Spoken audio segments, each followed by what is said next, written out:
Friends, मैं फरीदा। आप देख रहे हैं समाज की खबरें हिंदी टीवी न्यूज़। आइए देखते हैं आज की बड़ी खबरें। हेलो फ्रेंड्स, मैं हूं समीर और आप देख रहे हैं समाज की खबरें हिंदी टीवी न्यूज़।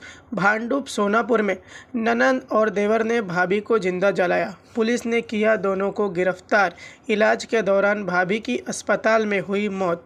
ऐसा बताया गया कि भाभी का नाम सायरा था। देवर बरकत खान और ननंद अंजुम खान ने दोनों ने मिलकर सायरा को जान से मारा। ऐसा बताया जा रहा है कि पहले उसके ऊपर घासलेट डाला गया और उसके बाद माचिस की तीली से उसे जलाया गया। आइए दिखाते हैं वीडियो। इस वक्त महिला का क्या हाल है, साइन हॉस्पिटल के फुटेज। हमारे साथ इस वक्त पीड़िता के बहन मौजूद है, उनसे हम बातचीत करेंगे और जानेंगे कि क्या दरअसल मामला था। जैसे कि मेरे अब्बा का इंतकाल होने के बाद 3 महीने के बाद मेरे अब्बा के जाने के बाद वो लोग बहुत ज़्यादा टॉर्चर कर रहे थे। मतलब हम लोग नहीं ले जाएंगे, घर वाले धमकी दे रहे थे कि नहीं ले जाएंगे। पेट में, हालांकि उसके पेट में बच्चा था जी, ज़्यादा परेशान कर रहे थे। और हालांकि मेरी माँ की भी तो हालत जानते ही हो कि इद्दत में बैठे थे, तो फिर कैसे हो सकता है कि मेरी माँ कैसे संभाल सकती है बच्चे को। तो फिर उसका आदमी गाली दिया, बहुत चिल्ला रहा था। और फिर उसका देवर भी था साथ में। तो रात के 1 बजे आया मेरे घर पर, जो मैंने वहाँ पे बोला है यही मैं यहाँ पे भी बोलूँगी जी। और वो जो रात के 1 बजे आया, दरवाज़ा पीटा, खोला, मतलब खोले, तो फिर उसका देवर सीधा मेरी माँ को ढकेला बहुत तेज। तो मेरा छोटा वाला भाई, क्या नाम है देवर? बरकत। अच्छा। बरकत ने ढकेला था, मेरी माँ को लगने से भी बचा। और थोड़ी देर बाद जब भीड़ बहुत ज्यादा हो गया था, तो इतना बड़ा ईंटा लेके मेरे ऊपर फेंकने की कोशिश की है, जबकि पूरी पब्लिक थी। तो मैं बच गई क्योंकि मैं घर के अंदर थी, इसके लिए मैं बच गई, नहीं तो मैं नहीं बचती शायद। ये मामला कब का है? मामला मेरे अब्बा के मरने के बाद का है। और ये मामला यहीं से शुरू हुआ है और बहुत ज्यादा तेजी से शुरू हुआ था। फिर क्या हुआ? फिर उसके बाद धीरे धीरे इंसान बोलता है ना, इज्जत बचा लो, लड़की हो इज्जत बचा लो। उसके चक्कर में आज मेरी बहन खोती है हम लोग। उस दिन क्या हुआ था जिस दिन ये हादसा सामने आया था? जिस दिन ये हादसा हुआ, उसके घर में मेरी बहन को रात में आदमी जी, उसका देवर, दोनों ननंद, सास, ससुर, घर वाले जितने सब थे, रात में बहुत मारे, बहुत टॉर्चर किए थे उसके साथ जिस दिन ये हादसा हुआ है तो जी।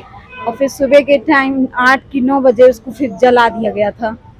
जहाँ तक मैंने सुना है कि 20 मिनट उसको बैठाया गया, उसको मतलब मुर्दे की शक्ल में उसको लाने की कोशिश किए। तब उसके बाद बाजू वाला कि कौन, मुझे नहीं मालूम। फिर उसके बाद उसे हॉस्पिटल लेके गया, फोर्टिस में ले गए। यहाँ तक का ये इतना चला उन लोग का। तो यहाँ से केस मेरा भाई छोटा वाला जानता है कि क्या हुआ, आगे क्या हुआ। आप पुलिस स्टेशन में स्टेटमेंट देकर आ रहे, पुलिस से आपको क्या आश्वासन मिला? मुझे वो यही बोल रहे हैं कि मतलब 302 के मतलब दिया गया है कि मतलब मुझे इतना आइडिया नहीं कि उसने क्या कहा, पर यही बोला जा रहा है कि मतलब उसका कार्रवाई रहेगा। और 3 की 4 लोग को पकड़े हैं, 3 जन सिर्फ बचे हैं। 3 जन को और भी पकड़ लिया जाएगा। किसको पकड़ा गया है और कौन अभी तक नहीं पकड़ा? बरकत नहीं पकड़ गया है और ननंद दोनों नहीं पकड़ गए हैं, अंजू और सबिया और सास। अच्छा। और ससुर को भी हालांकि मुझे नहीं लगता कि पकड़े हैं ससुर को, आदमी। और उसका तीसरे नंबर वाला देवर एहसानुल्लाह और उनके उसके पति को भी पकड़े हैं। और उसने गवाही दिया है कि उसके दिमाग उसका पागल था, जबकि जिस दिन वो मतलब कल की बात है भी, उसको बोला गया, मतलब मैडम खुद ही बोल रही है कि उनका दिमाग से तो नहीं लग रहा है कि उनका दिमाग खराब होगा। मैं बोली मेरी बहन का दिमाग, वो क्या स्टेटमेंट क्या दिए हैं? वही लोग बोल रहे हैं कि जैसे मतलब उसके चेहरे से, उनके बातों से तो नहीं लगता है कि चेहरा मतलब उनका दिमाग। उन्होंने क्या गवाही दिया है?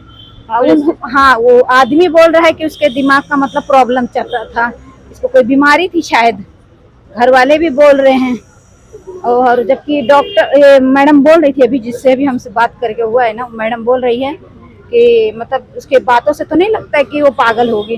तो मैं बोली पागल होती तो अपने हाथ जलती, वो घर वाले मिलके जलाए हैं तभी तो वो जली है। जली क्या, खत्म हो चुकी है वो। मैं को कुछ नहीं, उसको मुझे इंसाफ चाहिए और कुछ नहीं। क्या आप भी एक पत्रकार हैं या शुरू करना चाहते हैं अपना करियर मीडिया फील्ड में? क्या आप में जुनून है समस्याओं को उजागर करने का? क्या आप में जज्बा है लोगों को न्याय दिलाने का? तो आज ही जुड़िए देश के तेजी से बढ़ते news network right to information समाज की खबरें न्यूज़ एजेंसी के साथ। राइट टू इन्फॉर्मेशन समाज की खबरें न्यूज़ एजेंसी एक नेशनल हिंदी चैनल है। हमारे टीम में 100 से ज़्यादा रिपोर्टर्स काम कर रहे हैं। आप भी जुड़िए राइट टू इन्फॉर्मेशन समाज की खबरें न्यूज़ एजेंसी के साथ और बनाइए पत्रकारिता में अपना सफल करियर।